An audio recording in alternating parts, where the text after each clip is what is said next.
પરિવારના સાથીઓ સાથે પૂજા અર્ચન આરતીનો લાવો મળ્યો છે। ભગવાન શ્રી રામના ચરણોમાં વંદન કરી પૂજન કરી એ સર્વના કલ્યાણની પ્રાર્થના પણ કરી છે। આજે ભગવાનના નામે ક્યાંક રાજનીતિ થતી હોય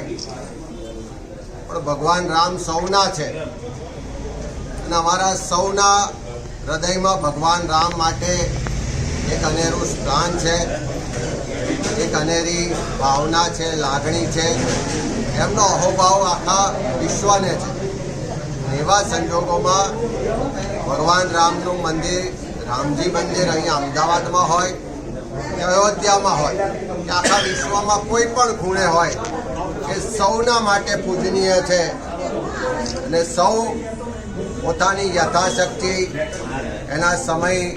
એના સંજોગો મુજબ પોતપોતાની રીતે પૂજા અર્ચન વિધિ હંમેશા કરતા હોય